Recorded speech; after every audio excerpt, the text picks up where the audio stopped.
Hello दोस्तों, welcome back to my channel. आज हम यहाँ पर वैदिक काल में शिक्षा प्रणाली के बारे में जानेंगे, जो कि C TET, UP TET, S TET सब के लिए बहुत ही महत्वपूर्ण है। तो वैदिक काल में शिक्षा किस का प्रारूप क्या था, पाठ्यक्रम क्या था, वेशभूषा कैसी थी, परीक्षाएं कैसे होती थीं, डिग्रियाँ कैसे मिलती थीं, आज हम ये सब जानेंगे। तो हमारे देश में शिक्षा जो है, हमारा देश शिक्षा के मामले में विश्व गुरु कहा जाता है, क्योंकि हमारे देश की जो शिक्षा प्रणाली है वो विश्व की प्राचीनतम शिक्षा प्रणाली है। वैदिक कालीन शिक्षा बहुत ही प्राचीनतम है, यहीं से शुरुआत हुई है। ये गुरुकुल होते थे इसमें। तो ईसा पूर्व से लेकर 600 वर्ष तक वैदिक कालीन शिक्षा रही है। फिर उसके बाद में बौद्धकालीन शिक्षा 600 वर्ष से 12वीं शताब्दी तक, फिर उसके बाद में मध्यकालीन शिक्षा रही 12वीं शताब्दी से 18वीं शताब्दी तक। फिर उसके बाद में ब्रिटिश कालीन शिक्षा रही 19वीं शताब्दी से 20वीं शताब्दी तक। फिर ब्रिटिश यानी अंग्रेज जाने के बाद में स्वतंत्रता प्राप्ति के बाद से शिक्षा से अब तक जो चल रही है उसे आधुनिक शिक्षा प्रणाली कहते हैं। जो प्रत्येक देश का सबसे पवित्र और राष्ट्रीय दायित्व है। भारत विश्व में शिक्षा के क्षेत्र में विश्व गुरु के नाम से संबोधित किया जाता है। भारतीय शैक्षिक व्यवस्था विश्व की प्राचीन शिक्षा व्यवस्था है।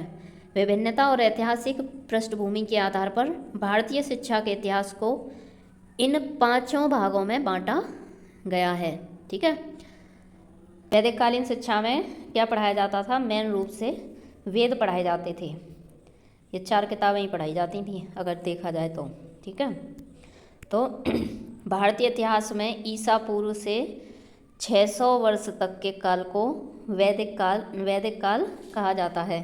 इस काल में वेदों पर आधारित धार्मिक, सामाजिक, शैक्षिक व्यवस्था थी। प्राचीन भारतीय शिक्षा का आरंभ वेदों से माना जाता है। भारतीय वेद संसार के प्राचीनतम ग्रंथ हैं। ये संख्या में 4 हैं। वेदों की रचना कब और किसने की, इस विषय पर विद्वानों में एक मत नहीं है। मतलब किसी को भी फिक्स नहीं पता है कि इनकी रचना कब हुई है। बस इतना पता है कि हाँ, ये सबसे ज़्यादा पुराने हैं। विद्वान मैक्स मूलर सबसे पहले व्यक्ति हैं जिन्होंने भारत आकर इस क्षेत्र में शोध कार्य शुरू किया।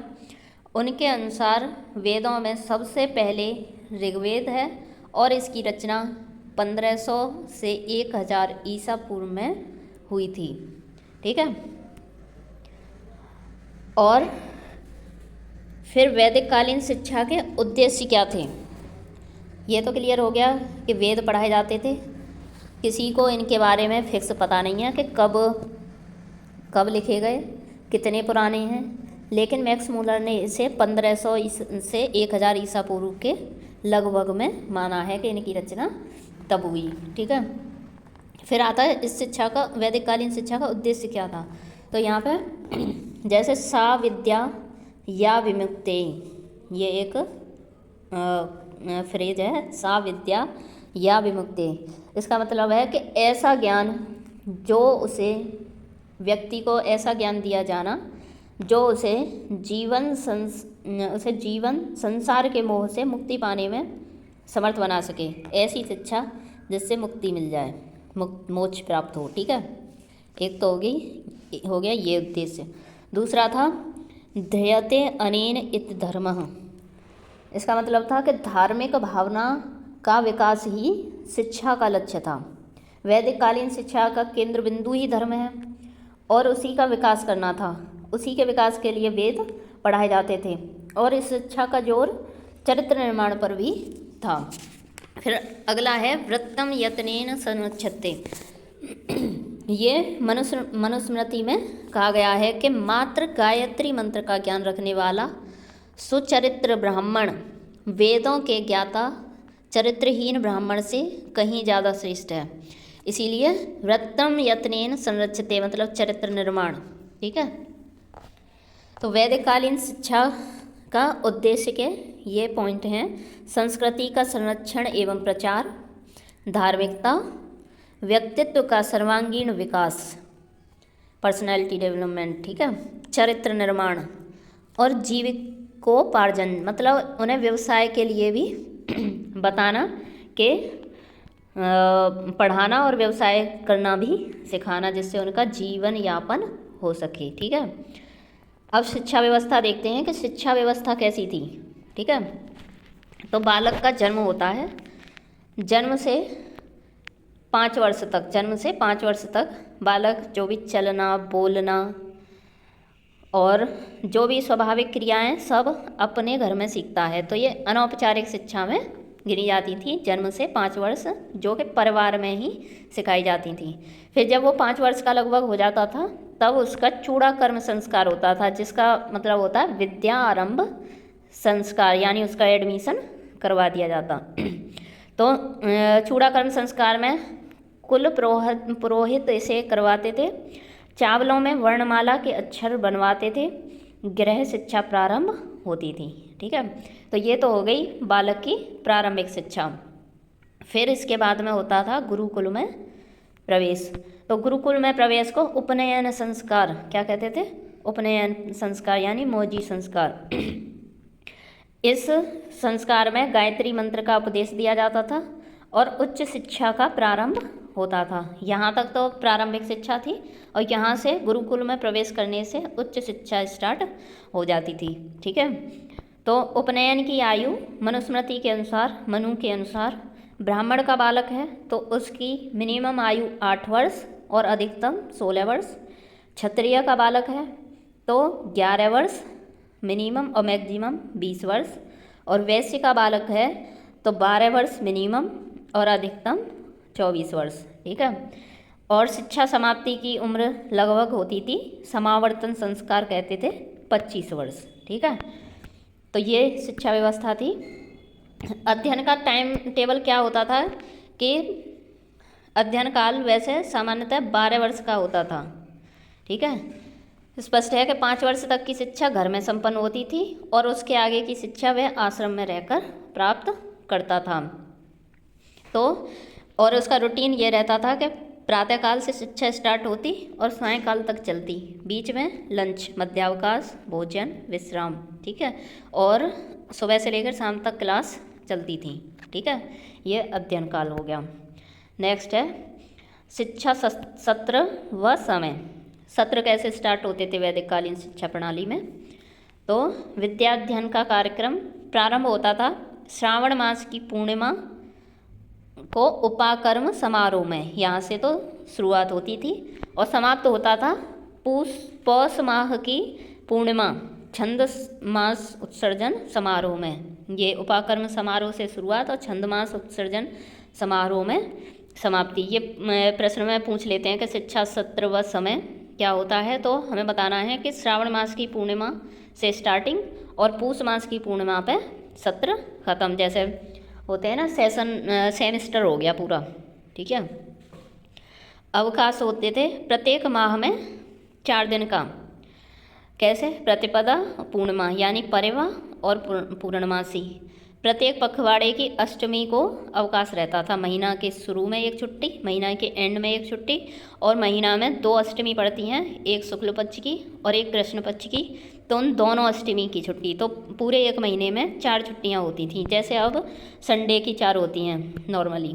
ठीक है, वैदिक काल में शिक्षा केंद्र क्या होते थे ये देखो। प्रारंभिक वैदिक काल में तो प्रारंभिक शिक्षा परिवार में हो जाती थी। ठीक है, और उच्च शिक्षा गुरुकुल में होती थी। लेकिन उत्तर वैदिक काल में धर्म प्रचार केंद्र और उच्च शिक्षा केंद्र, ये शिक्षा के केंद्र हुआ करते थे। तीर्थ स्थान भी होते थे, जैसे कन्नौज में तक्षशिला शिक्षा का केंद्र थी, नासिक में पाटलिपुत्र, कर्नाटक में मिथिला और कांची में धार मुख्य शिक्षा के केंद्र होते थे वैदिक काल में। ठीक है, वेशभूषा क्या होती थी वैदिक काल के स्टूडेंट्स की? गुरुकुल प्रणाली होती थी उस समय, और लोग गुरुकुलों में घर से बाहर जाके पढ़ते थे, भिक्षा मांग के लाते थे, भिक्षा मांग के अपना पेट भरते थे और पढ़ाई करते थे। उनकी ड्रेस भी निर्धारित थी, जो गुरुकुल का बालक है वो कैसे कपड़े पहनेगा।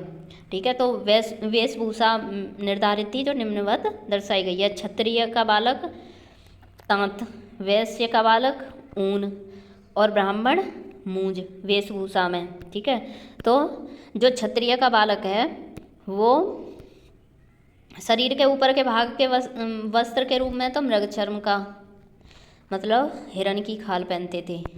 ठीक है, और नीचे छात्र सन, रेशम और ऊन के कपड़े पहनते थे। ठीक है, ब्राह्मण काले नर हिरण की खाल पहनते थे, क्षत्रिय धब्बेदार हिरण की खाल पहनते थे तथा वैश्य बकरे की खाल पहनते थे।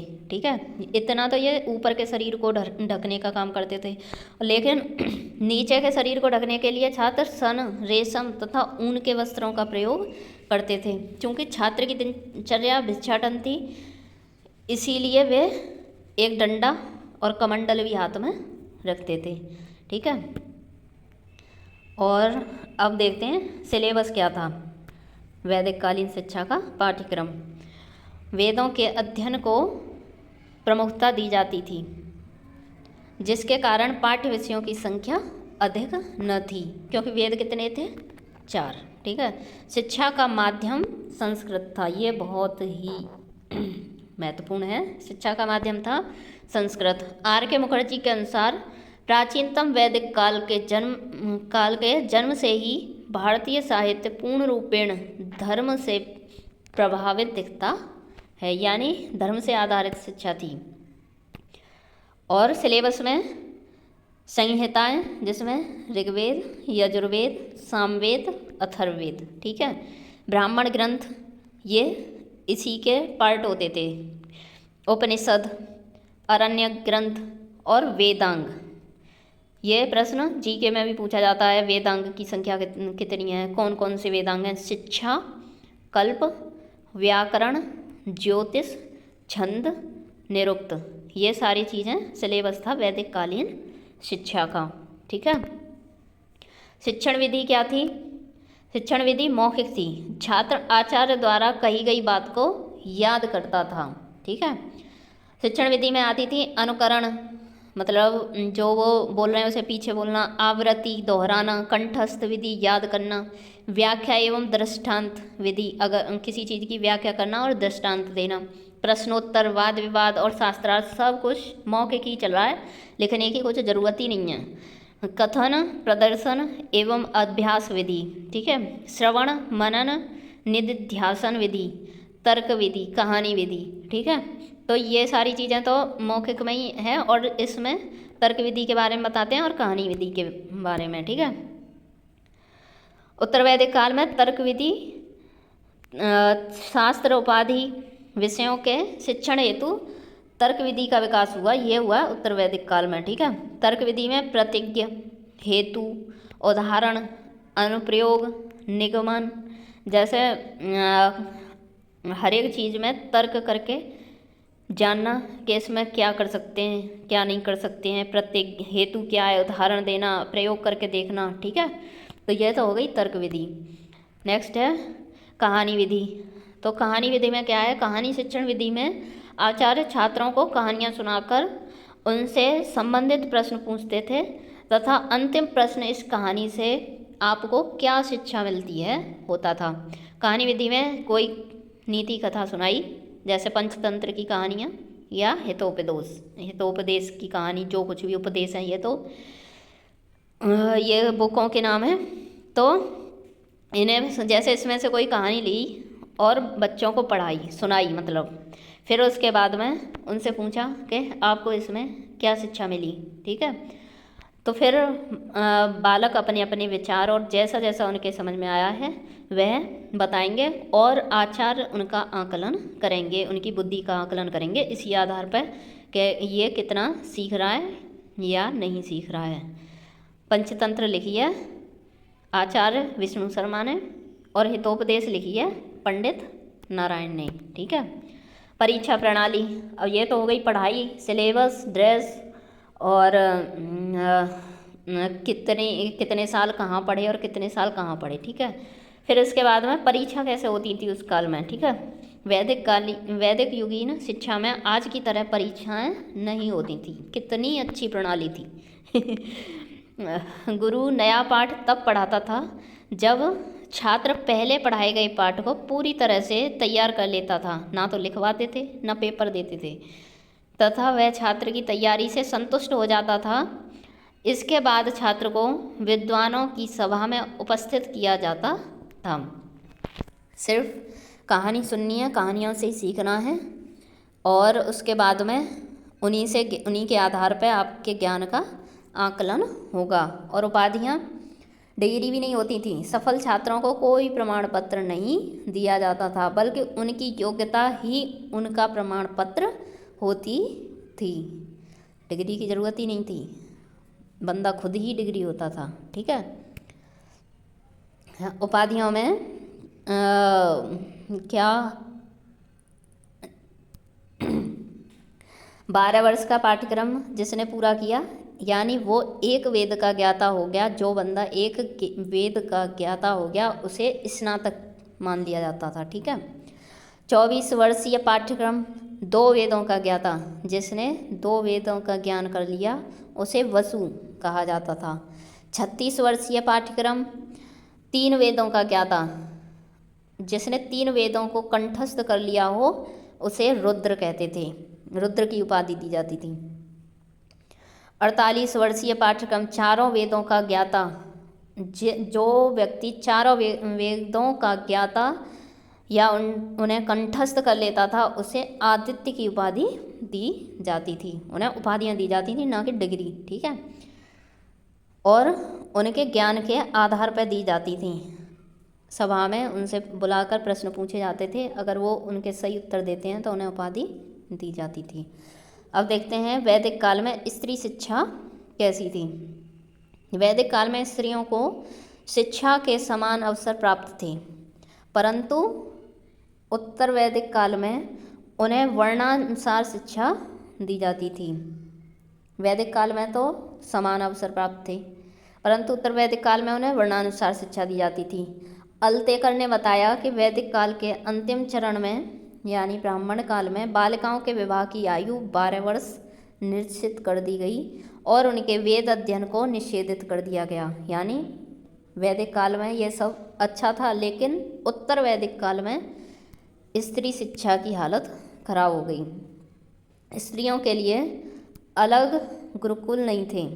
परिणाम स्वरूप सामान्य परिवारों की बच्चियां शिक्षा से वंचित रहती थीं। अपितु कुछ विशेष परिवारों की बच्चियां ही गुरुकुल में प्रवेश ले पाती थीं।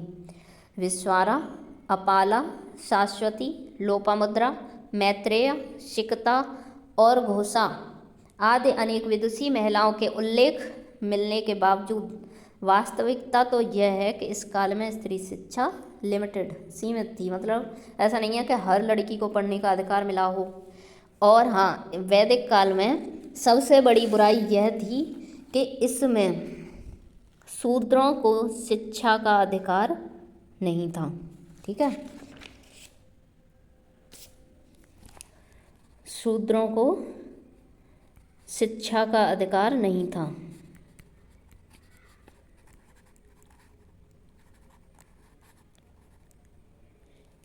तो ये थी वैदिक कालीन शिक्षा प्रणाली।